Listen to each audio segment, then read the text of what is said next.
Well, welcome. Thank you so much for coming. Appreciate your time. I understand I'm supposed to keep this to 20 minutes, 30 at the most. So we'll get going. When Jennifer and I were trying to figure out what should I talk about, I said, well, you have a fabulous art collection, so do we. So please share with me a list of artists in your collection. I'll see if we have anybody on the same list and I can talk about them. You know, art historians, we like to compare and contrast and talk about style. So turns out we share a few artists, one of which is Ralph Blakelock, American landscape painter. He was born in 1847 and died in 1919 at the age of 72. So we're going to talk a little bit about these two paintings that are one's here in the Ruthmere collection and one in the Raclin Murphy Museum. So he's born in October of 47 in New York City. His father was an upwardly mobile member of the middle class. He was originally a carpenter, then became a policeman, and later became a homeopathic physician. So they had a fairly economically secure family life. At age 17, Ralph enrolls in an institution there in New York City called the Free Academy. It's now known as the City College of New York. It was founded in 1847 and still exists. They claim to be the first free public institution of higher education in the whole United States. So he starts this formal program at this local free university. Sadly, he suffered through 3 semesters of poor grades. His parents, of course, wanted him to be a doctor, and so apparently the sciences and math were not to his liking and not of his ilk, and so he left after 3 semesters.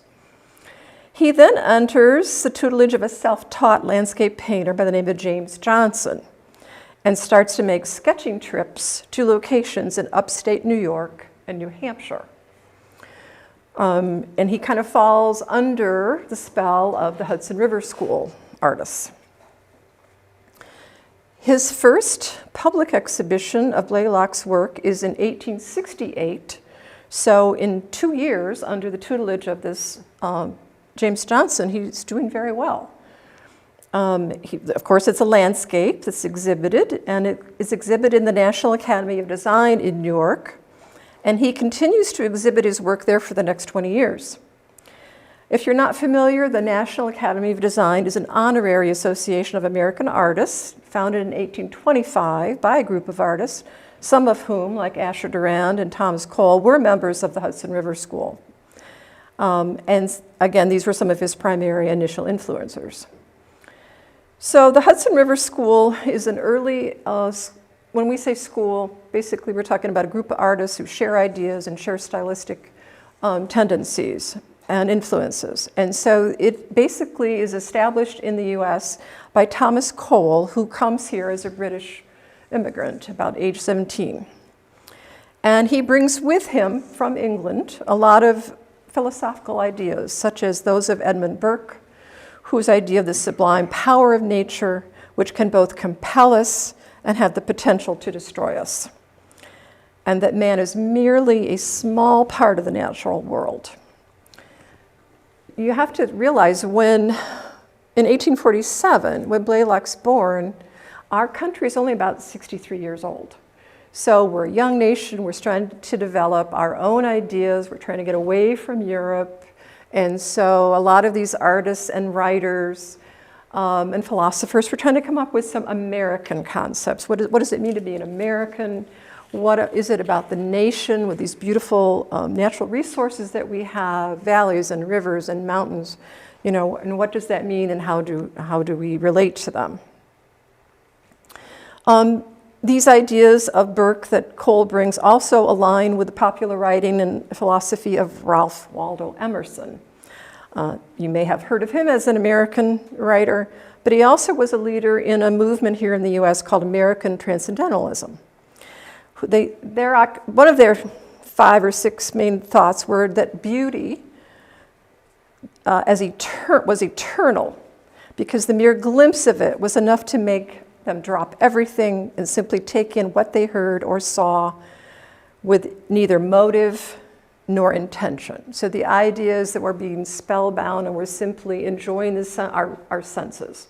We're not thinking of, scientifically how to relate to this, how to analyze it, how to look at it.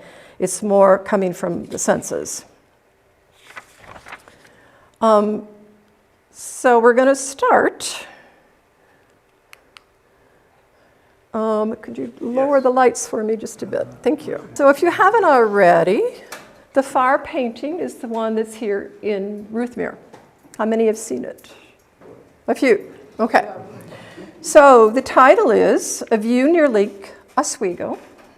And this is in New York, Upper New York. My understanding from what I could figure out, it's close to Lake Ontario. So you have this beautiful, colorful, panoramic view of a fall landscape. We can see the fall colors.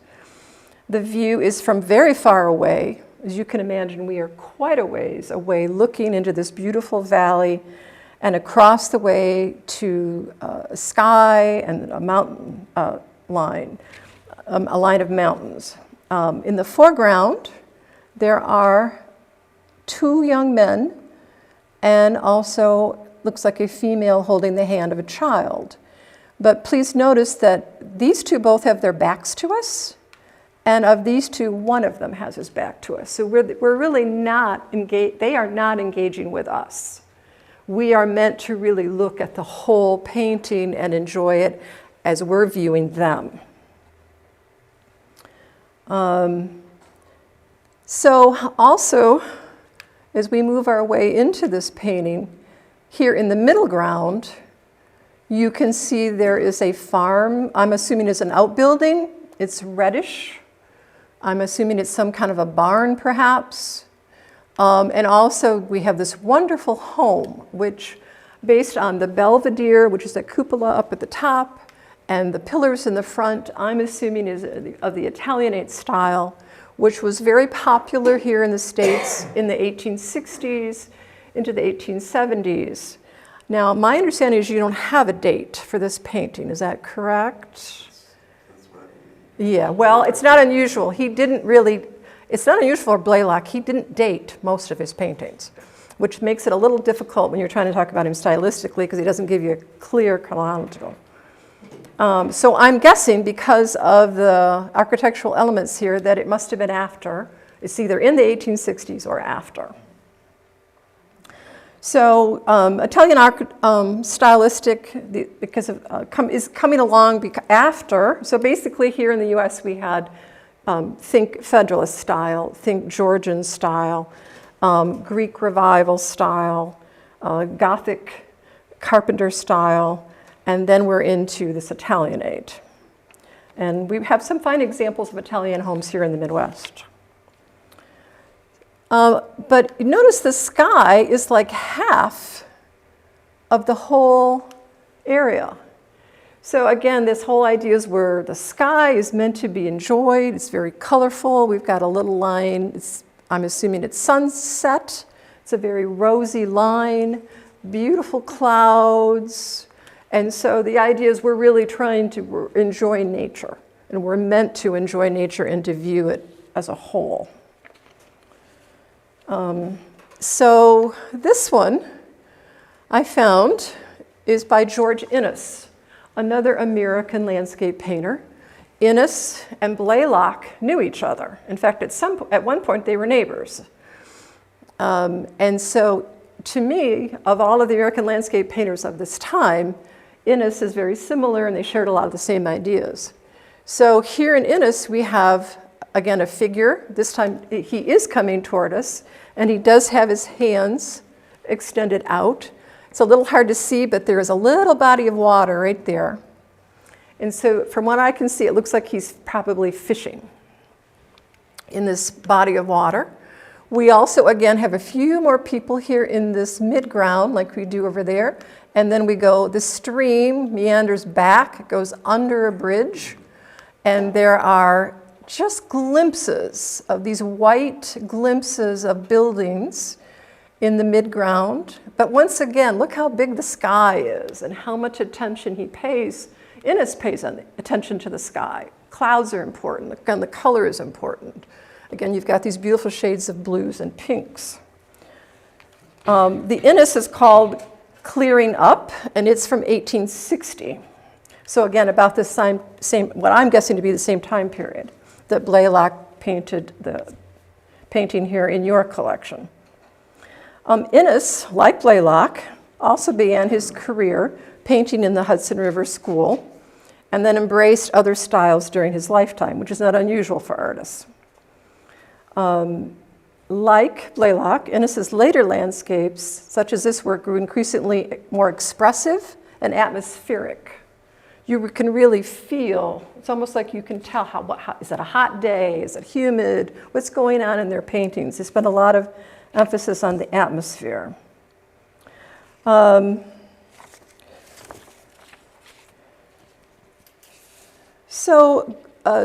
couldn't find many quotes by Blakelock, but I did find this wonderful one from Innes. And he says, "This peaceful mingling of man and nature was what he called a civilized landscape." This is a quote from Harper's New Monthly Magazine in 1878. "A work of art does not appeal to the intellect. It does not appeal to the moral sense." You know, they were coming, Europe was used to doing a lot of history paintings, the idea we're referring back to Greek and Roman mythology or important moments in military or political history. So in America, we're getting away from that. "Details in the picture must be elaborated only enough to reproduce the impression that the artist wishes to reproduce. When more than this is done, the impression is weakened or lost, and we simply see an array of external things which may be very cleverly painted and may look very real, but which do not make an artistic painting." Again, this is the opinion of George Innes, who painted this painting. Some other paintings that I found by Blakelock, which again kind of fall into the same stylistically. This one is called Upstate New York Homestead. So again, I think it was one he did on these many trips into the upper New York State. We forget, they had boats, they had trains, and so it was not that difficult to get from the inner city of New York out into the Adirondacks and the wilds of New York. And then this one also, which I think is a very similar to your, or tends more similar towards your painting here in your collection. It's called A Spring Garden from the 1880s by Blakelock. So in 1869 to 1872, Blakelock travels extensively. He spends time in Mexico, Jamaica, and the American West, which he fell in love with. He travels through the states of Kansas, Colorado, Wyoming, Utah, Nevada, and both northern and coastal California. From these journeys, he becomes fascinated with the lifestyle of the Native Americans that he observes and their ability to live in harmony with the natural resources surrounding them. So again, this idea of man and nature and how do we relate to it. To understand them better, at times he actually lives with the different tribes who would let him for a little while. He makes a lot of sketches, and from these sketches, he goes back to his studio later and starts to create paintings. Now, in the 1860s and 70s into the 80s, there certainly were cameras here in America. Artists were certainly using cameras, or they could go to a studio and buy images of landscapes and such to use for inspiration. But I couldn't really find where Blakelock is doing this. Mostly he is sketching and keeping sketchbooks. So the results of these trips result in this painting, which is one of 128 that he did on the same theme and variation. Now, this is the painting by Blakelock that's in the collection of the Raclin Murphy Museum of Art at Notre Dame. They're all pretty much called Indian encampment. They can be Indian encampment along a river, Indian encampment at night, Indian encampment in the moonlight, but they all pretty much all have those two words in their title. But do you feel a shift in the mood Where before it was rosy and light and pastel, again, the sky is a very important element, but this is getting a lot darker and a lot moodier. And look at these figures. Where before you had, you could actually tell that's a person, and he's wearing red, and he's got dark pants, and he's got white sleeves. Here, they're really becoming ghost-like. They're basically just cutouts, silhouettes in white. There's very little detail. You really can't tell, is it a man, is it a woman? Again, you've got that far away vista, again, body of water. So we're he's keeping some of the same themes and ideas, but we're in a different subject matter. Sadly, we don't have a date for this one either. Again, as I said, he just had a tendency not to date his paintings. So after these many trips to the West and these many versions of Indian encampment, in 1873 to 78, he returns to the East Coast and turns the focus of his paintings on cityscapes.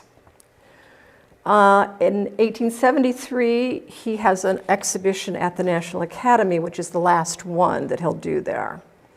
In 1877, at age 30, he marries. He marries Cora Rebecca Bailey, whom he had known as a child when they both had spent summers up in Vermont. After they married, they moved to East Orange, New Jersey, and that's where the birth of their first of 9 children takes place. So as you can imagine, as a painter in that time with 9 children, he had to paint a lot to support them. Again, 1879 to 83, he again has a change in style. He develops his own kind of visionary, mystical style, much darker in tone, and much more evocative. In 1883 to 98, he paints almost all of his works are nocturnal. These become very popular and they become very marketable. He's also experimenting with materials at this time. He is using something that we refer to as bitumen, which is basically, think of coal ash, tar ash, and it's a dark, black, sticky substance that he's adding along with varnish to his paints. And he is basically, it takes a long time to dry, because you can imagine it's very thick. And so you get this craquelure, this very rough surface to these paintings of this time period. In fact, his one daughter talks about how he used to paint, let it dry, and then he would use a pumice stone to try to sand down again before he could paint over it. So this becomes his new marketable style, these moonlit, again, vistas, landscapes. So the one over here is called Moonlit Sonata, it belongs to the collection of the Museum of Fine Arts, Boston. And then this one is simply called Moonlight. It's in the Phillips collection in Washington, D.C. This is really towards the end of his life, more and more, this is kind of the tendency he's going. Very mystical, very mysterious, very dark, and very different, from these kinds of tonalities and your wonderful painting. So towards the end of his life, thank you. Those moonlight paintings become very marketable, just like his Indian encampments. So he paints over 60 of those. They're both sunsets and moonlit scenes to help support his large family. Sadly, in March of 1890, at age 43, he suffers a nervous breakdown. And he enters the Long Island Hospital in Brooklyn. He recovers. Sadly, 9 years later, the youngest of their 9 children dies, and this triggers another mental breakdown.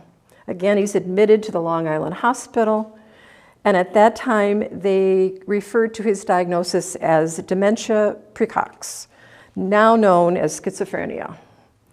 So basically he was experiencing delusions, hallucinations, exhibiting bizarre behavior and disorganized thoughts.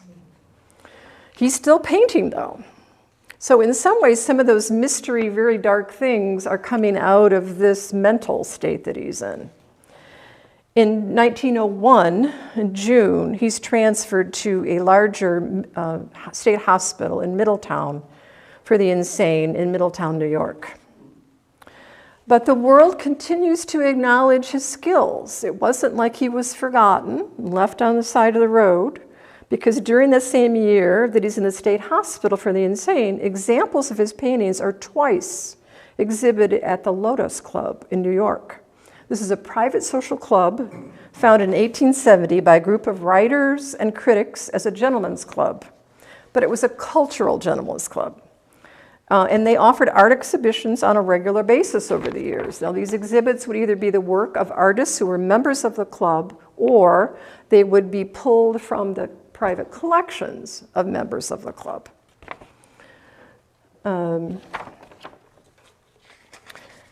And 1913, their gallery in Chicago, the Moulton and Ricketts Gallery in Chicago, organizes a group exhibit, and they include George Inness, who we've been looking at, Alexander Wyand, and Ralph Blakelock.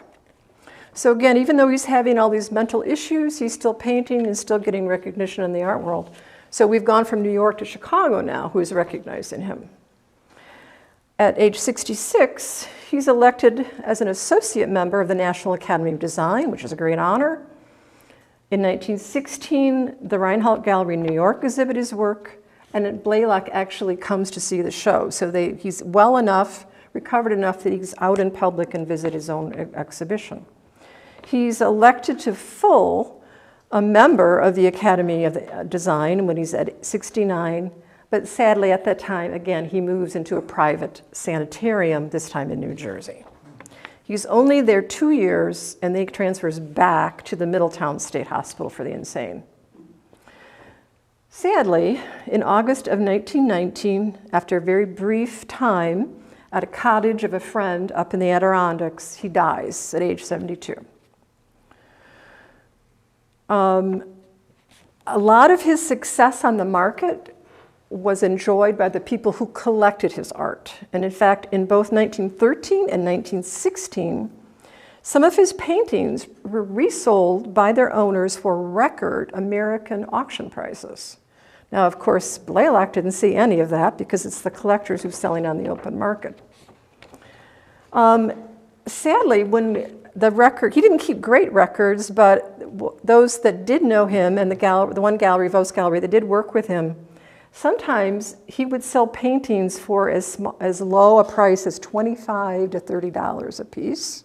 Now, granted, 25 to 30 sounds really low, granted at that time, but it wasn't a lot of money, but it was okay. He was doing this, he was trying to paint as fast as he could, again, to support this family. But sometimes he would just, bring in a group of paintings, and he'd sell them for $30 to $50 for the whole group. So he was not, earning a lot of money, just painting as fast as he could, popular images that he could sell, and trying to make as much money as he could to support his family. What's even more discouraging is forgeries appeared on the art market of his work as early as 1903.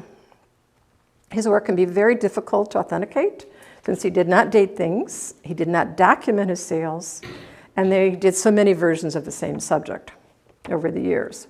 As I mentioned, there were 128 of the Indian encampment and over 60 of those moonlight paintings. Long after his death, his body of work was again recognized in 1947. The Whitney Museum of American Art in New York put together an exhibition. This was part of the centenary exhibition that was a celebration of 100 years of the establishment of that free university that he first attended in New York.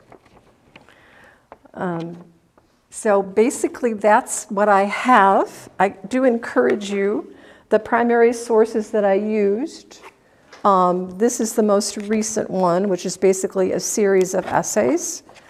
This was done in the early 2000s.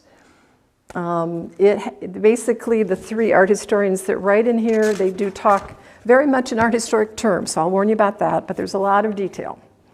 Now, they basically talk about other kinds. As I mentioned, he did visit to Jamaica, so there are some Jamaican landscapes. When he was doing these urban scenes, there are some seascapes, some shanty scenes. So it wasn't just domestic houses that he was painting, he also did these shanties down by the sea. And he did a few still lifes along the way, in addition to these kind of fantastical, imaginary, and expressionistic works. So this is a great source, and I had two other ones here. Norm Geske, the University of Nebraska, was one of the early art historian scholars who kind of took up the cause and started writing about him and exhibiting, putting together exhibits of his work. So I thank you for your time and attention. So I'm going to bring this to a close. I do encourage you to go upstairs and look real closely at the painting, and hopefully you will see some of the same things I saw in it. And I also want to thank my I had a summer assistant, Alice Brown, who wants to become an art historian. So I put her to work trying to do some of the research for me, at least finding sources I could read. So I give her a shout out too. And I do hope at some point you'll come visit me over at the Raclin Murphy Museum of Art at Notre Dame. I'm sorry to say Indian Encampment is not out on view. In fact, it's been, for several years, it's been on loan to our university president who just retired, Father John Jenkins. It was up in his office. So it's very small, though. Basically, think of a 8.5 by 11 sheet of paper. It's very small. A lot of detail, but very small. Again, he's desperately trying to paint. So if you paint small, you can crank out a lot more landscapes than you can if you're doing something that size. So thank you very much, and I do encourage you to take a look at the painting upstairs. Thank you.